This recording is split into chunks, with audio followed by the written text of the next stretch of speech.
welcome. Behind me we have something pretty interesting. Well, it's actually really interesting, and another underrated car. It is the Honda S2000. Now, I have a bit of a soft spot for one of these because I drove one about 18 months back and I just loved the engine, the chassis, the way it behaves.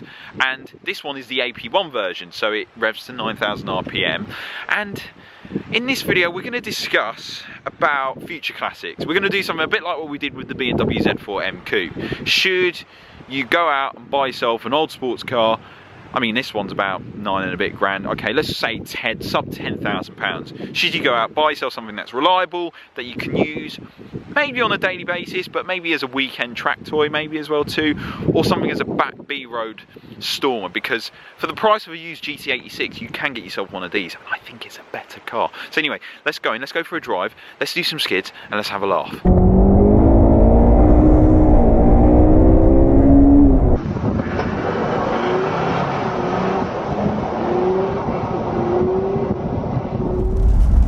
Driving a Honda S2000. This is really exciting.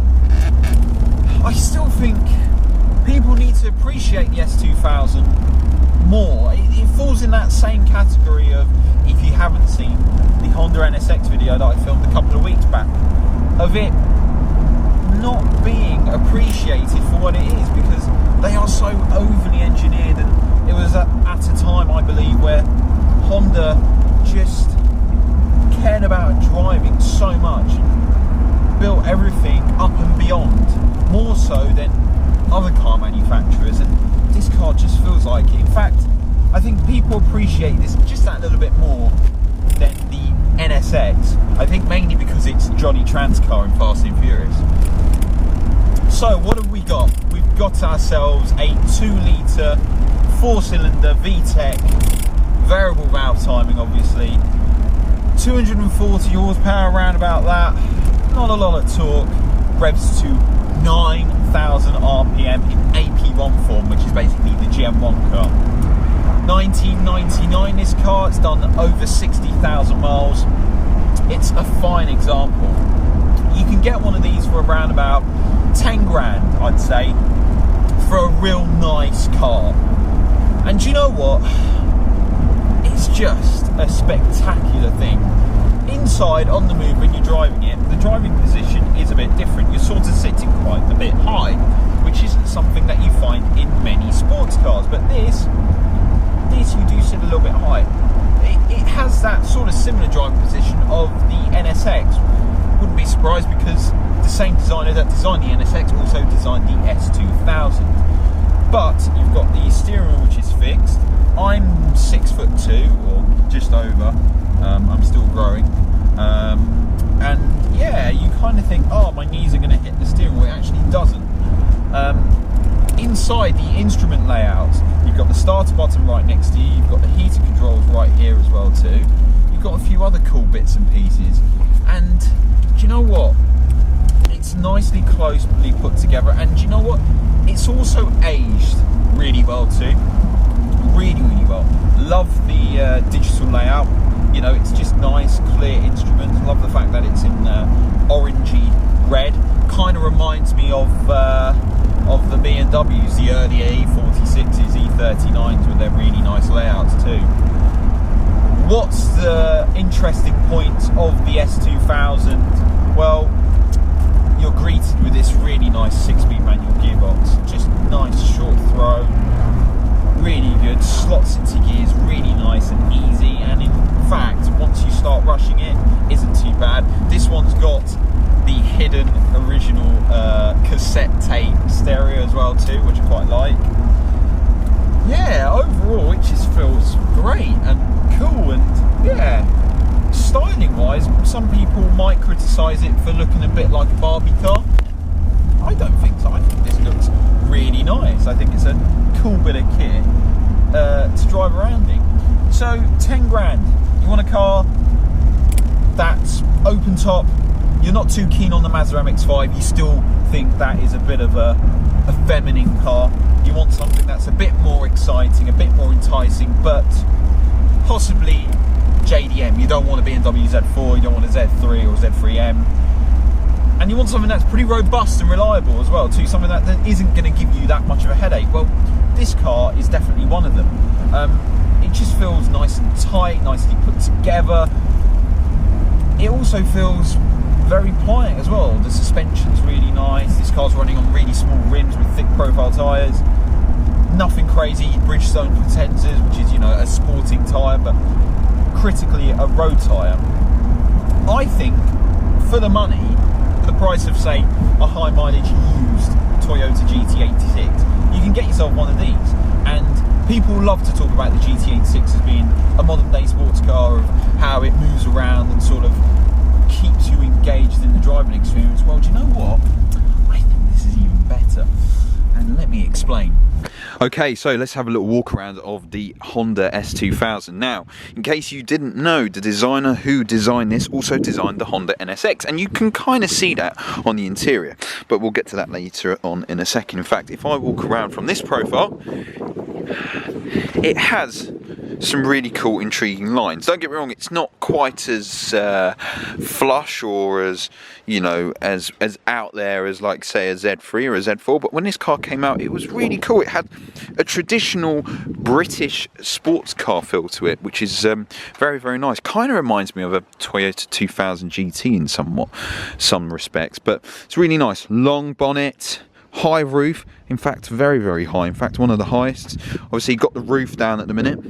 Look at the interior though, very, very minimalist. This one has done 60,000 miles, which for a 1999 car, 20 years old, it's really nice. Condition of it's really good as well too, but then Honda do make some really good robust materials, hence why this car is really nice. This car is also running the Bridgestone Potenzas, not what they came from originally, but it's a modern day tread pattern to what it could have been 20 years ago. Climb aboard the Honda S2000. You've got the digital speedo and rev gauge. You can see the red line of 9,000 RPM, which is really, really cool. You've also got the engine start button, but you have to activate it with a key, turn that, and then hit the starter button. And then you turn the key off. You don't hit the starter button again, otherwise you end up burning your starter motor. Open up the bonnet, just like so. You'll find 2-litre V-tec 4-cylinder. In fact, if you stand from this side profile here, it's sort of front mid-engine, and it pays dividends to the chassis balance of this car. One of the most reliable Honda engines around. Hondas in general are just reliable cars, full stop. Later in life, they did remove the red line to 8,000 RPM, but those were for the American cars. This is AP1, as you can see by the little chassis code down there at the bottom. Close it like that. Love the plate. Not really a private number plate fan, but you know what? S2000 on? It's definitely on. Such a cool design. Love the wheels. Love the fact that there's thick profile on the side as well. Gives it a really nice, cool ride. Inside the car, the cabin, it's actually quite small. Not caterham size, but almost there. After spending a week driving other cars where you have to change settings and buttons and all sorts to get it in the right mode, with this, drop down a gear,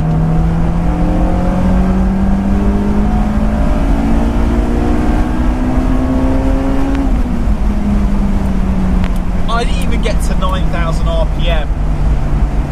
It's just really nice and up its toes and wants to dance on the limit.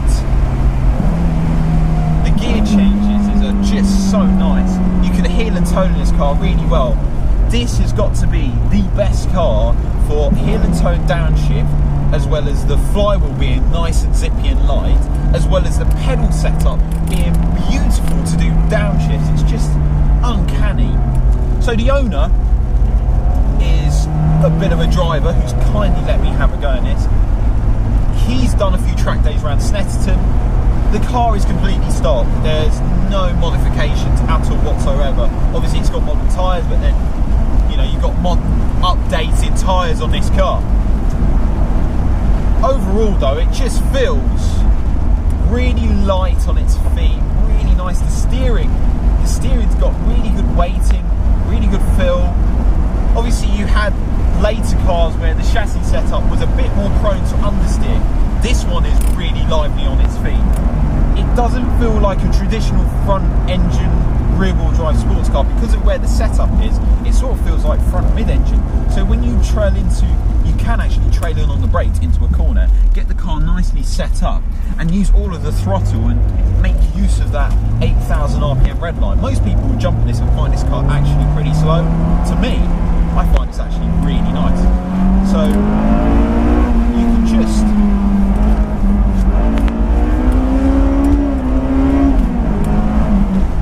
get it dancing on the limit there without you going into too much bending shape, if that makes sense. Is that even a word? I don't even know if that's a word. What I'm trying to get at is you can just get the car pivoting around the corner.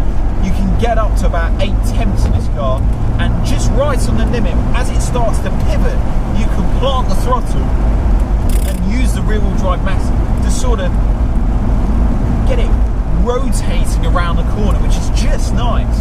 The steering's actually very quick. What you got to be careful is when you're counter steering, you can grab too much armfuls of lock. So if I grab too much lock, it can start throwing itself the other way. And the rear end's very light. In fact, most of the weight's over the front. However, the balance is front mid-engine. This car's also got a limited slip differential as well too, which just makes things really, really easy. Okay then, so conclusion on the Honda S2000. Oh man, what a car. Love Hondas at the minute. I keep driving old Hondas because they're just so cool. Feels robust, doesn't feel like a 20-year-old car. I know it's such a cliche thing to say, right? But it's just, you've got that nice pure elements of driving. Don't get me wrong, earlier cars, AP1s, they are a little bit squirrely. You don't get traction control, you don't get stability control, you get ABS, and that's just about it. But overall though, it's just an exciting car to drive. Really nice, you know, around the speed limit. You can get the car moving around. You can't do big fat slides, but you can sort of use the rear balance just to pivot a car around the corner as well too. The ride and damping's really nice too.